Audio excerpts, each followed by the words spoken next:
ये क्या એ આ જો ટમેટા લેવા ગયો ને તો માર્કેટમાં એક બિલકુલ તારા જેવી જ બાઈ હતી હો.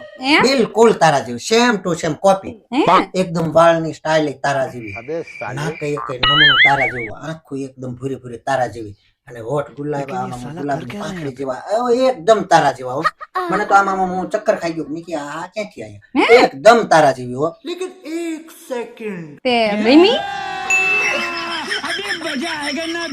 તે હું તમને કહું રીમી બેટી હા પાડીશ તો મેં નથી ના પાડીશ તો મેં. લે એ ગમી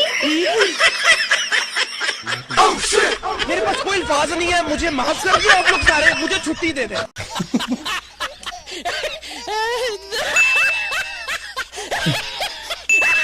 લે તને શું થયું કેમ એટલી બધી ચિંતા કરે શું ચિંતા કરે હું ખામી રહી ગઈ હતી મારામાં रुको जरा લગ્ન ના 10 વર્ષ થઈ ગયા તોય એટલા દાંત કાઢો છો.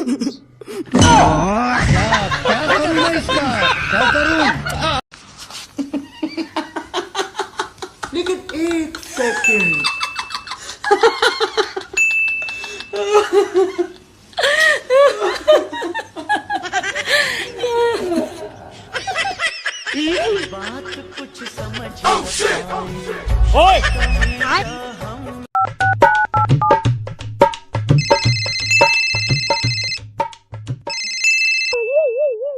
હેલો આ વોટ્સએપ માં છો તું ના ના હું તો ઘરે જ છું. અરે હું એમ કહું છું તું વોટ્સએપ વાપરે रुको जरा ના ના सबर करो હું તો ફેર એન્ડ લવલી વાપરું છું. અરે તને એમ કહું છું તને વોટ્સએપ ચલાવતા આવડે છે ના ના તમે ચલાવી લેજો હું વાહી બેહી જઈશ. ક્યાંથી ગંવાર ભટકાઈ ગયું હાવ તું ક્યારે પાકિસ્તાન ગયો તો અરે ના તો ક્યારે અફઘાનિસ્તાન ગયો તો અરે ના ના કેમ તો આ આતંકવાદીને ક્યાંથી લઈ આવ્યો મારા બાપાના ઘરે રહેતી ને ત્યારે હું રાણીની જેમ રહેતી. નવા નવા કપડા લેતી બેનપણીઓ આય બહાર ફરવા જાતી પિક્ચર જોવા જાતી શોપિંગ કરવા જાતી અને તમે નકરું કામ કામ ને કામ નોકરાણી બનાવીને રાખી મૂકી છે મને.